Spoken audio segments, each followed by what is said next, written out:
One more chance. One more. Your Majesty, I beseech you! We've all seen this scene in the Tudors.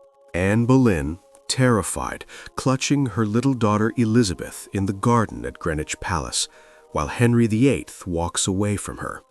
She begs him, not for love, not for a crown, but for her life. A mother pleading with her husband, desperate for mercy. It's one of those moments in the show that sticks with you because it feels so raw, so human. But what if I tell you that heartbreaking scene isn't just clever screenwriting? It is more heartbreaking when you realize something like that actually happened in reality. A witness later said he saw Anne holding Elizabeth and pleading with Henry with every ounce of strength she had. But he didn't meet her gaze. He didn't comfort her. He didn't change his mind. Tonight, we're going to look at what really happened, the event behind that unforgettable, heartbreaking moment on screen. Why Anne Boleyn pleaded with Henry VIII again and again, and most importantly, who the witness was and exactly what he saw. Welcome back to History Untold. I'm Alex, and together we'll uncover the hidden secrets of the past. If these untold stories speak to you, hit the like button and join our family. Let's step into the past together. Chapter 1. The Real Event. April 30th, 1536. Greenwich Palace. Just days before Anne Boleyn would be taken from the court forever. History remembers the fear, the tension, the desperation, and one man wrote it down. Alexander Ailes, a Scottish theologian visiting England, claimed he saw the Queen standing in the courtyard, Elizabeth clutched in her arms, begging Henry VIII for her life. He writes, "Alas, I shall never forget the sorrow I felt when I saw the sainted Queen, your most religious mother, carrying you, still a baby, in her arms, and entreating the most serene king, your father, in Greenwich Palace, from the open window of which he was looking into the courtyard." The faces and gestures of the speakers plainly showed the king was angry. End of quote. It wasn't a private, cinematic confrontation like on TV. No whispered words, no dramatic dialogue, just gestures, body language, and that unbearable tension of a mother pleading for her child's future and her own survival. Henry's face was cold. His expression revealed nothing. Cruel and unyielding, he didn't change his mind. He didn't soften. He didn't reach out.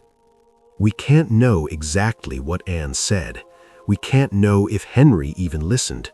But the truth of that day, a queen on her knees, a child clinging to her, a king unmoved, is far more chilling than any scripted scene could be.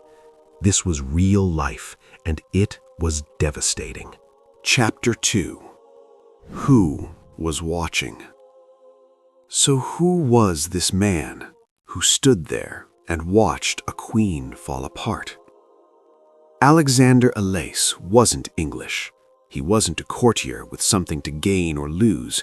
He was a Scottish theologian, a Protestant reformer who'd come to England during one of the most dangerous times in Tudor history. He wasn't part of Henry's inner circle. He didn't write to flatter or to entertain. He simply observed and later recorded what he saw. What makes him reliable isn't perfection, it's detail, and that's why what he wrote matters. He didn't dramatize, he didn't invent dialogue or create scenes for effect. He simply described what he saw: a woman carrying her baby, a king looking down from a window, and the unmistakable anger on Henry's face. He named the place. He named the people. He described the gestures, the body language, the tension that hung in the air like smoke. Historians take Ailes seriously because his account doesn't try to be dramatic. It's observational, clinical almost. He wasn't writing a story. He was recording a tragedy. Now, was Alais biased? Absolutely. Alais had his own sympathies. He admired Anne. He hated what Henry became. And he wrote this years later, after the dust had settled and the bodies were buried. But bias does not automatically mean fabrication, and every detail he gives, the location, the setup, the visible anger, fits perfectly with what we know about Henry VIII's behavior in those final weeks. I am not claiming this is proof. I am saying it's plausible. And sometimes in history, plausibility is all we get. But when you look at the power dynamics, at Anne's desperate position, at Henry's cruelty in those days, this moment feels real. It feels like something that could have happened, something that did happen, and that makes it so much worse. Chapter 3. To the Tower. 2 days later, Anne Boleyn was arrested. May 2, 1536. Without warning, she was taken from the court she'd ruled and thrown into the Tower of London, the same tower where she'd stayed before her coronation 3 years earlier when the world had been hers. Now she was a prisoner, isolated, watched, waiting. The constable of the tower, Sir William Kingston, kept detailed records of Anne's behavior during those final days, and what he wrote is heartbreaking. Inside the tower, Anne's life became a cage of silence and fear. She asked questions constantly. Why am I here? What have I done? She denied every charge against her: adultery, treason, conspiracy. She swore she was innocent. Over and over again, she said the same thing. Henry would figure it out. He'd uncover the truth. He'd realize this was all a mistake, and he'd set her free. Till her last breath, she believed he would save her. But Henry wasn't coming. Kingston described her emotional state as unstable. One moment she was crying. The next she was laughing, a nervous, hollow sound that made everyone around her uncomfortable. She'd collapse, then pull herself together, then collapse again. She talked about the men who'd been arrested for her sake, her brother, her friends, musicians, courtiers, and she wept for them. Even the simplest freedoms were taken from her. Kingston recorded that Anne asked permission to write to Thomas Cromwell, the very man orchestrating her downfall, and was refused. She wasn't allowed to reach Henry himself. Every attempt to plead, to explain, to protect herself and her daughter was blocked. Cromwell placed women to watch her every hour of every day, and none of them reported seeing her write anything.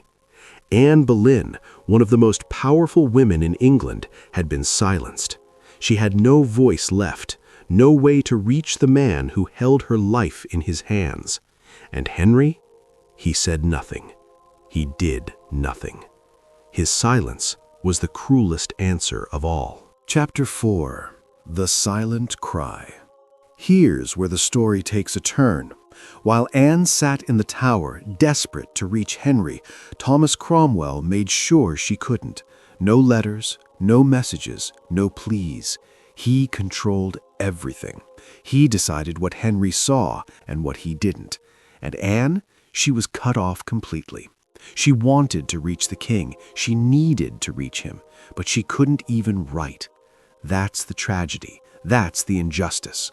A woman begging for her life, and the man in charge wouldn't even let her speak.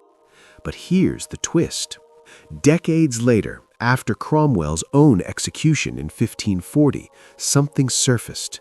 A letter, hidden among Cromwell's papers, a letter that may have been the last thing Anne Boleyn ever wrote to Henry VIII, a message from a dead queen to her husband, found in the papers of the man who helped seal her fate. Think about that for a second. This letter survived death, politics, and centuries of silence. It's a ghost, an echo, words meant for a king, buried by the man who destroyed her and discovered only after his death. The letter is desperate, loyal, heartbroken. Anne swears her innocence. She denies adultery. She denies treason. She begs Henry for a fair trial, for mercy, for justice. She talks about the other men imprisoned because of her, and she pleads for their lives too. She writes not as a queen, but as a woman. She stripped away her title. She wrote as a wife, as a human being, as someone who still believed she could reach the man she'd once loved. And here's the most haunting part. We don't know if she ever sent it. We don't know if Henry ever read it. We don't know if Cromwell intercepted it, hid it, or kept it as some kind of trophy.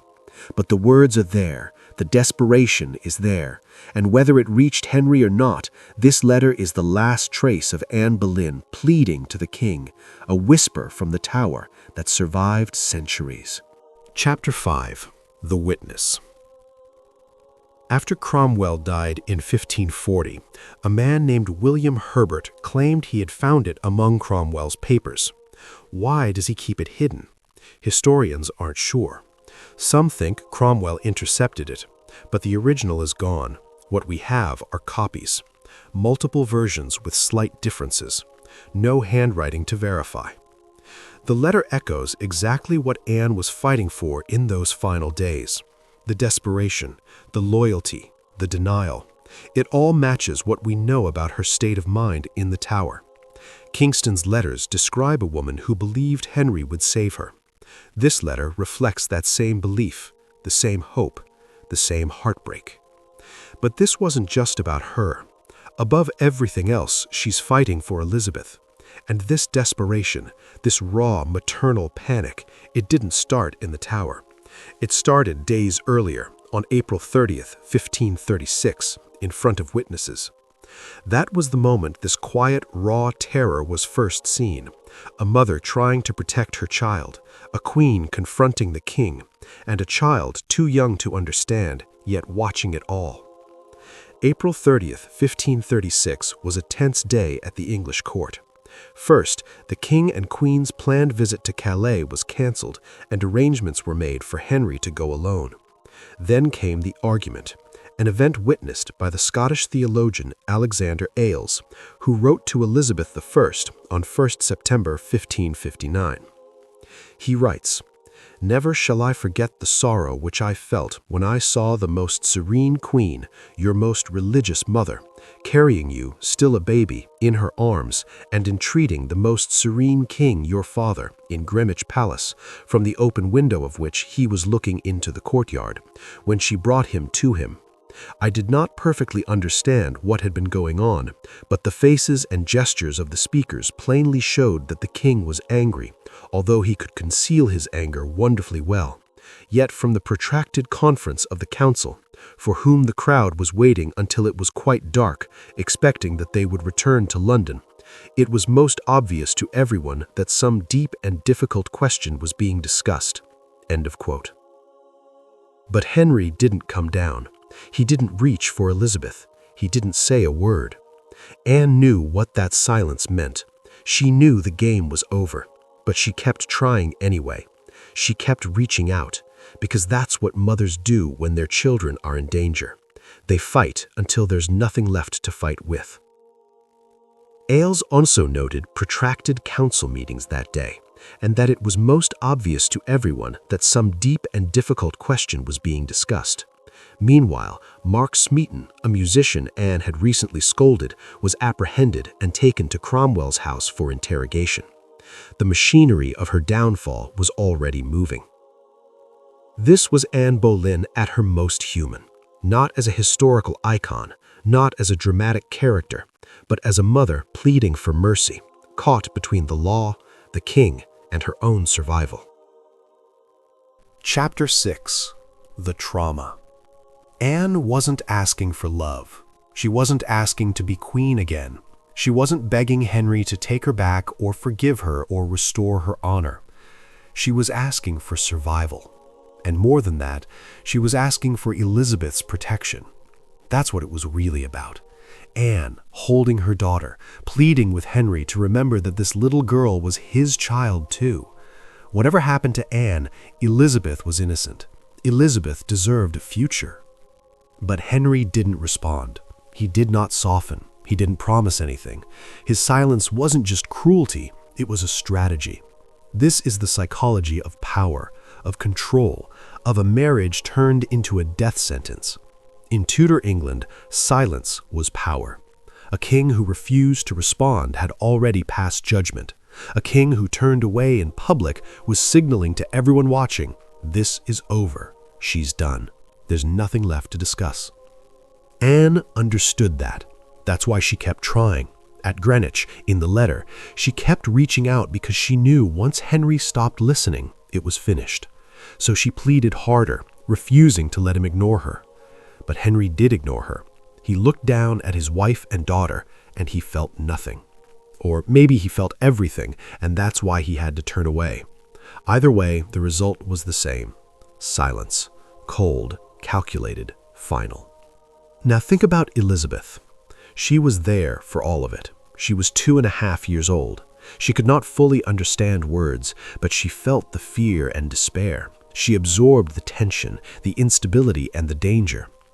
In those early moments, the seeds of caution, resilience, and independence were quietly planted. She would grow up knowing her father had killed her mother. She would learn never to show weakness, never to trust men with power, never to let anyone see her beg. Anne's courage, Henry's calculated cruelty, Elizabeth's early imprint of trauma, all of it bound together in one fleeting, devastating moment that history almost forgot. Chapter 7. Tudors versus History. On screen, The Tudors compresses time. It created private dialogue.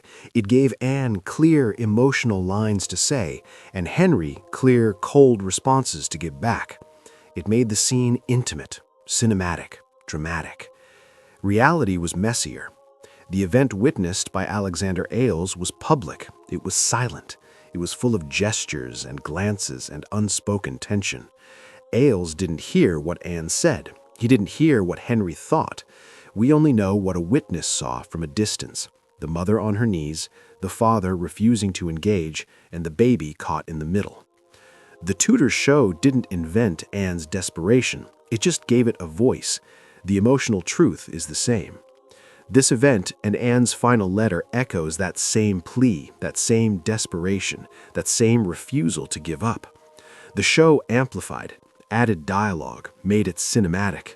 But the foundation, the raw, unbearable tragedy of it, that's real. That's history. And honestly, knowing that makes it so much worse. The Tudors gives us the story. History gives us the emotional reality behind it. And that reality, it didn't end with Anne's execution. It created something far more powerful, a story we're still retelling over 500 years later, still trying to understand. Anne Boleyn's story is fascinating. That's why I, and so many historians, keep telling it again and again. She was the one who never wanted to be queen. It was Henry who pursued her for 7 long years. He showered her with attention, promises, and affection, classic love bombing, making her believe she was the center of his world, that he loved her so deeply he would never hurt her, that if she begged again and again, he would eventually listen, he would forgive her, that he would save her. But he never did. For Henry, she was of no use. She couldn't produce a son. She was not politically convenient.